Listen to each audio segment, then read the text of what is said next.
कोट Qasim labour union Ghaggar समेत जो rights मिली उन्होंने पोरतन जो सो गगर फाटक का एक रैली कढ़ी मलिर प्रेस क्लब पहुंची कर एहतजाजी मुज़ाहरो किया है। सेंस जो चवण है असांखे अजूरत पूरो नथो ॾिनो वञे यूनियन सदर की नाजायज़ खिलाफ़ प्रेस क्लब ॾाढो एहतजाजी मुज़ाहरो करे अचो सन सां ॻाल्हि ॿोल कयूं त हिननि जो छा चवण आहे। 2003 साल यूनियन सदर जो चूंडियो आहे। हर दफ़े जैसे वेठो तो चई तो भाई मैं तव्हांखे रेट वठी ॾींदुमि, रेट में ठेकेदार सां मिली भगत करे रेट वठी ॾिनई जेके असांखे पूरा न मिलिया।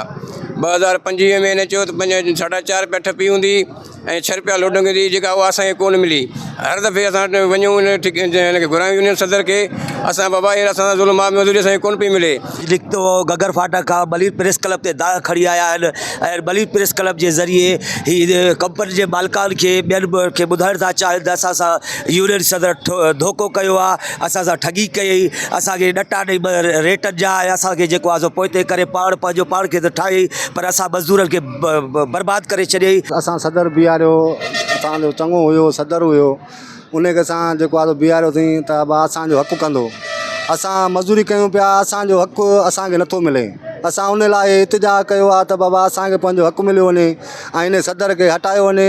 इन जॻह ते असां सदर पंहिंजो को ॿियो ईंदो कहिड़ो बि दोस्त ईंदो असां उनखे बीहारींदासीं, बाक़ी हिन सदर असांखे खपाए छॾियो आहे। मां सदर आसुफ ज़रदारी साईं मुराद अली शाह बिलाल भुट्टो ज़रदारी साहब के हथबदी अर्ज़ थो कयां त बाबा खुदा रा असांखे रोटी कपिड़ा मकान असांखे तव्हांजो न खपे, असांखे जीअण जो असांजी मज़दूरी जा हक़ खाधा था वञनि। इहे करप्ट जेके ठेकेदार आहिनि, इहे करप्ट जेके पिपरी गुदाम में ऑफिसर आहिनि, उन्हनि खे हटाए वञे। असांजी 12 रुपया कटो मज़दूरीअ में 70 रुपया कटो ॾिनो थो वञे। खुदा रा असां ते तरस कयो, 1000-1200 में मज़दूरी में असांजी पूरत नथी पए। 300-400 रुपया असां हुते मानी में खाई था वञूं। 5-6 में असां मकान जो किरायो पंहिंजे ॿारनि जो अख़राजात बि पूरो नथा करे सघूं। 2025 में जेके रेट तय कयूं उहे बि मज़दूरनि ग़रीबनि खे हक़ पंहिंजो न वठी ॾिना।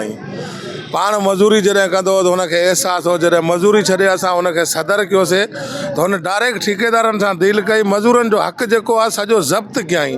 रुगो पंहिंजो घर भरियाई, पंहिंजी सोचाई, मज़दूरनि ग़रीबनि जी का सोच बि न कयई। असांजी इहा ई गुज़ारिश आहे त महिरबानी करे मज़दूरनि खे पंहिंजी मज़दूरी जो हक़ जेको तय थियो आहे उहो मिलियो वञे, बसि इहा ई महिरबानी।